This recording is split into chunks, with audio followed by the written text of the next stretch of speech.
Welcome to Viewpoints. My name is Heather Isveron, and with me today is Lieutenant Commander Andre Billeaudeaux, Deputy External Affairs and Public Affairs Officer for the 13th Coast Guard District, headquartered in Seattle, Washington. Welcome, Hi, Andre. Thank you. Today we want to talk a little bit about a project that you've been working on. It's called the Citizens Action Network. Can you give me some background, how it started, and the reason why it started? Sure. Actually, I'm quite excited to tell you about it.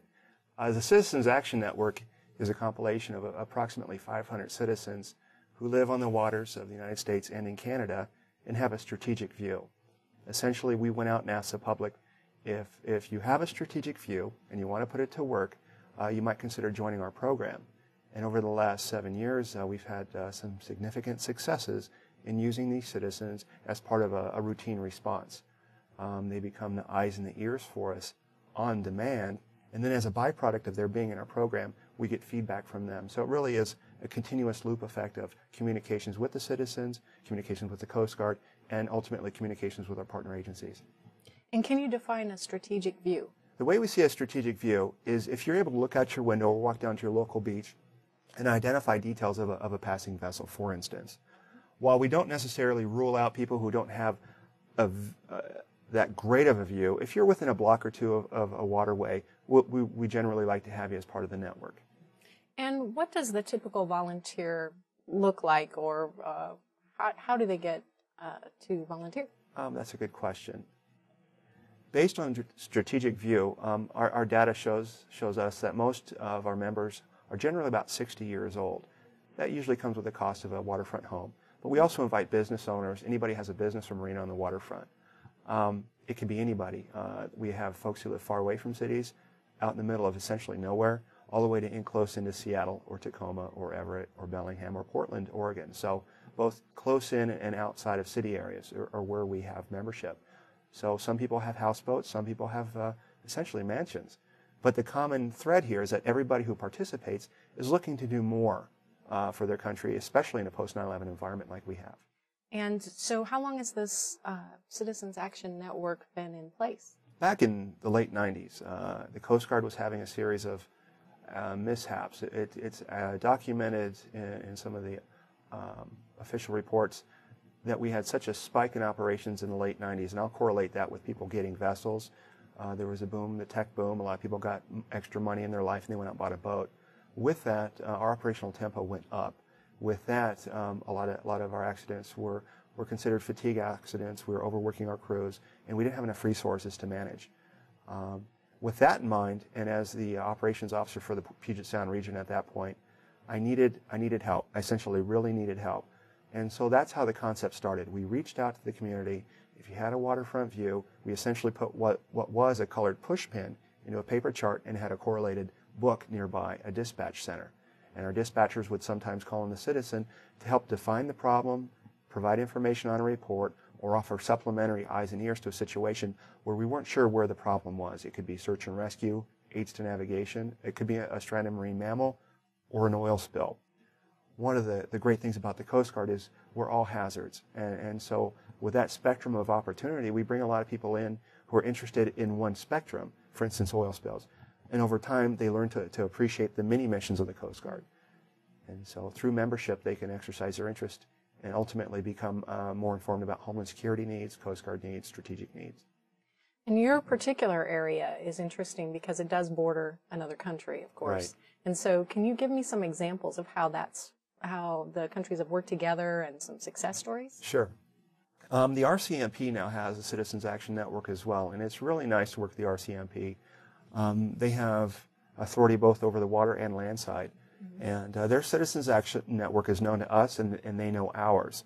And so when we're coordinating operations, whether it be a fleeing vessel, we'll alert the network in advance and help them keep eyes on if we're in hot pursuit, or if we want to rule out bodies of water during an operation. If we're looking at a certain channel on the maritime border where we think there's drugs or weapons coming across, we can close off different areas of the waterway using our citizens as kind of a monitor. Hey, there's traffic over here, hey, there's not. And therefore concentrate our resources on any given area. And that's the same for search and rescue or any other mission we might bring to bear. And so this program has been in place for many years. About 7.5 years. And I attribute the longevity of the program mostly to the citizens engaged in the program. Actually, they're quite excited to get a phone call from the Coast Guard And at any given time, we'll get feedback that these people are so excited to take part, so proud to have taken part in what we ask them to do. So really, it's a mutual relationship. We appreciate the citizens' assistance, and they appreciate being affiliated with doing something more in their community through the Coast Guard. And so as this program has gained momentum across the country, or has it just stayed there in Seattle? How has it evolved? Well, as you know, I'm from the 13th Coast Guard District, and ultimately our representation is the province of British Columbia, which is quite large, and the states of Washington, Idaho, Montana, and Oregon. As a best practice, it was featured this year in an Area Maritime Security Conference held in New Orleans, and last year it was presented with the Secretary's Award for Excellence. The Coast Guard, as small as we are, we have a lot of good ideas out in the field, and this is just one of many. The momentum is good. It's being looked at headquarters for implementation nationally, and it really captures the spirit of many programs. Public affairs, recruiting, operational support, search and rescue, homeland security, marine safety, you name it. And this is a neat way to slice citizens into our mission pie, and they like being part of what we do. And I think if more citizens knew about it, you would have a volunteer force that would be something to reckon with. The visual here is wonderful. I think they'll be able to see a scatter plot, and you can see that we have just the Northwest covered. But imagine, if you will, those scatter plots going all around the coast of the United States, Canada, Alaska, Hawaii, Guam, you name it. We have 95,000 miles of shoreline in the United States, and we have 40,000 approximately active duty Coast Guardsmen. The mission is big, and it's sometimes untenable.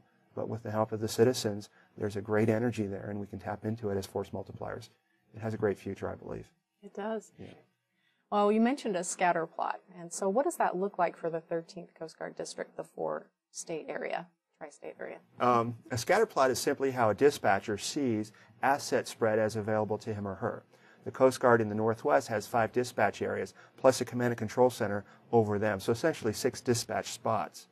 When they bring up what's known as C2PC, which is a national dispatch computer database, they have the whole opportunity to dispatch government assets, but for the first time in the history of C2PC, we have citizen assets now.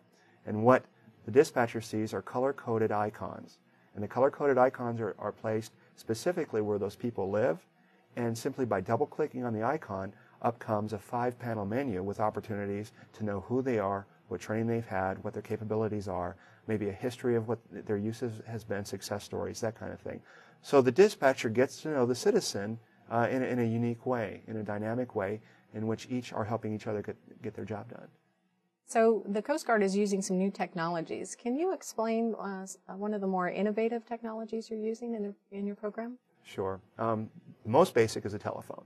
If we want to go one-to-one communications, we know where the individual lives, we'll call that person directly. Routinely, we send out emails, both notifications and information, stuff that most of our network members wouldn't receive in the mass media. So it's kind of a special relationship we have with our folks.